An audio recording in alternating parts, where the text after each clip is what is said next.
लौट में बड़ी खबर, अरविंद केजरीवाल को जमानत मिल गई है, स्टैंप लग गया है। Big news that we're tracking as far as Arvind Kejriwal is concerned. He's got bail by the Supreme Court. The Supreme Court has essentially granted bail to Arvind Kejriwal. बड़ी खबर इस वक्त सुप्रीम कोर्ट से आ रही है। दिल्ली शराब घोटाले मामले में अरविंद केजरीवाल को बड़ी राहत मिली है। जेल से बाहर आने का रास्ता साफ हो गया है। उनको सीबीआई मामले में जमानत मिल गई है।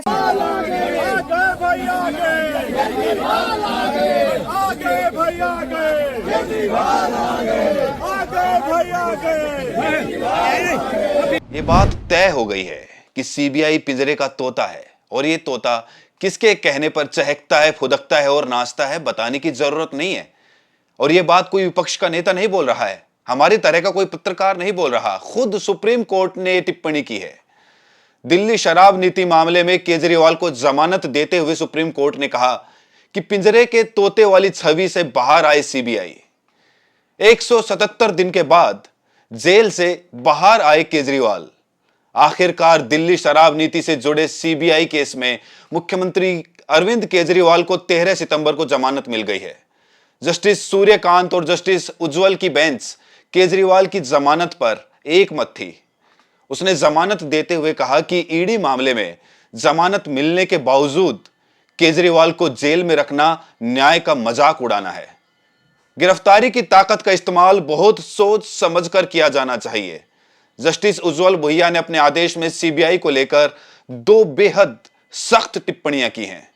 पहला तो यह कि सीबीआई की गिरफ्तारी जवाब से ज्यादा सवाल खड़े करती है। जैसे ही ईडी केस में उन्हें जमानत मिलती है, सीबीआई एक्टिव हो जाती है। ऐसे में गिरफ्तारी के समय पर सवाल खड़े होते हैं। और दूसरा, सीबीआई को निष्पक्ष दिखना चाहिए और हर संभव प्रयास किया जाना चाहिए ताकि गिरफ्तारी में मनमानी ना हो। जांच एजेंसी को पिंजरे में बंद तोते की धारणा को दूर करना चाहिए। कितनी कड़ी टिप्पणी की है सुप्रीम कोर्ट ने। इसके साथ ही राजनीति तेज हो गई और नरेंद्र मोदी पर सीबीआई और ईडी का विरोधियों के खिलाफ शातिराना इस्तेमाल के आरोप ठोस और गंभीर होते चले गए, क्योंकि अब इसके साथ सुप्रीम कोर्ट की टिप्पणी भी जुड़ गई है। भाजपा इससे भाग नहीं सकती। केजरीवाल को जमानत मिलते ही चारों तरफ से प्रतिक्रियाएं आने लगी। महाराष्ट्र की राजनीति के दिग्गज और एमसीपी अध्यक्ष शरद पवार ने कहा कि एक बात तो साफ है, देश में लोकतंत्र की नींव अभी भी मजबूत है। इतने लंबे समय से चली आ रही लड़ाई आज सच्चाई के रास्ते पर शुरू हो गई। लोकतांत्रिक देश में किसी को सत्ता से बेदखल करने की साजिश कभी कामयाब नहीं होती। वहीं राजद सांसद मनोज झा ने कहा कि यह तो होना ही था, यह हर मामले में होगा क्योंकि सभी मामले फर्जी, काल्पनिक और दिल्ली बीजेपी के कार्यालय में रचे गए थे। यह फैसला उन लोगों पर एक तमाचा है जो इसकी साजिश में थे। वहीं दिल्ली के उप मुख्यमंत्री मनीष सिसोदिया ने कहा कि भाजपा ने पाप किया है और उसे इसकी कीमत चुकानी पड़ेगी। आपको याद दिला दें कि अरविंद केजरीवाल के खिलाफ दो एजेंसियां लगी थीं, एक ईडी और दूसरी सीबीआई। ईडी वाले मामले में उन्हें सुप्रीम कोर्ट से 12 जुलाई को ही जमानत मिल चुकी थी। ईडी ने उन्हें 21 मार्च को गिरफ्तार किया था। 10 दिन की पूछताछ के बाद 1 अप्रैल को केजरीवाल को तिहाड़ जेल भेजा गया था। हालांकि 10 मई को 21 दिन के लिए लोकसभा चुनाव में प्रचार के लिए उन्हें छोड़ा भी गया था। यह रिहाई 51 दिन जेल में रहने के बाद मिली थी, लेकिन 2 जून को केजरीवाल ने तिहाड़ में सरेंडर कर दिया था।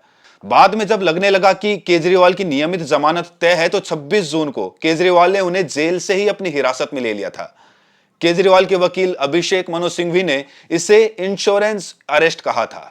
आम आदमी पार्टी ने ट्वीट किया कि सुप्रीम कोर्ट का यह फैसला बीजेपी के मुंह पर कड़ा तमाचा है।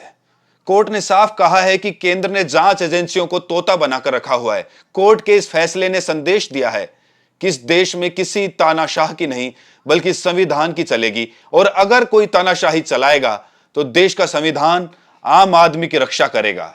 आज बीजेपी को माफी मांगनी चाहिए। अदालत ने जमानत के लिए वही 6 शर्तें लगाई हैं जो ईडी केस में बेल देते वक्त लगाई थी।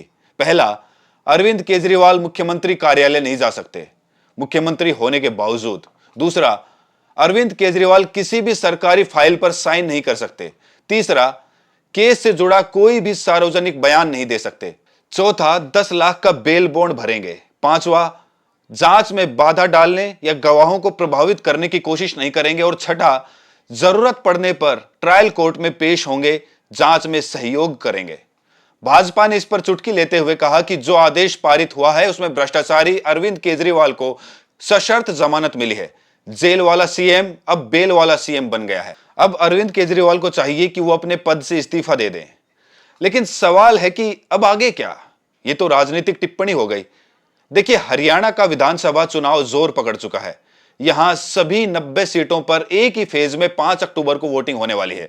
हरियाणा में आम आदमी पार्टी और कांग्रेस में गठबंधन नहीं है। दोनों ही पार्टियां सभी 90 सीटों पर चुनाव लड़ रही हैं। ऐसे में केजरीवाल के जेल से बाहर आने से पार्टी में उत्साह आ गया है। उनके पास उम्मीदवारों के प्रचार के लिए अभी भी लगभग 25 दिन बचे हैं। आम आदमी पार्टी चाहेगी कि केजरीवाल के बाहर आने से पैदा हुई सहानुभूति को वोट में बदला जा सके। लेकिन क्या ऐसा संभव है? क्योंकि दिल्ली में यह प्रयोग पूरी तरह से फेल हो चुका है। याद कीजिए, लोकसभा चुनाव के दौरान भी उन्होंने प्रचार के लिए 21 दिन की अंतरिम जमानत मिली थी।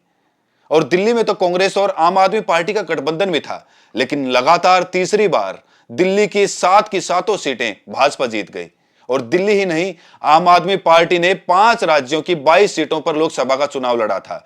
लेकिन इनमें से सिर्फ 3 पर उसे जीत मिली थी। हालांकि हरियाणा विधानसभा चुनाव में परिस्थितियां थोड़ी अलग हैं। राज्य में चुनाव पूरी तरह 2 ध्रुवीय हैं।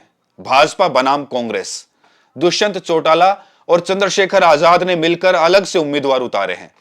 आईएनएलडी के भी उम्मीदवार हैं। ऐसे में आम आदमी पार्टी की गुंजाइश कितनी हो सकती है, ये नतीजों से ही पता चलेगा। लेकिन इतना तय है कि केजरीवाल की जमानत ने सीबीआई और ईडी के इस्तेमाल को लेकर भाजपा को बुरी तरह से बेनकाब कर दिया है। और ये बीजेपी के लिए हरियाणा ही नहीं, महाराष्ट्र से झारखंड तक नया सरदर्द बनने वाला है। दोनों ही राज्यों में जम्मू कश्मीर और हरियाणा के बाद विधानसभा के चुनाव होने वाले हैं और इसके बाद दिल्ली के चुनाव। दोस्तों, मेरा जीवन देश के लिए समर्पित है। मेरे जिंदगी का एक एक पल, मेरे शरीर का एक एक कतरा, मेरे खून का एक एक कतरा देश के लिए समर्पित है।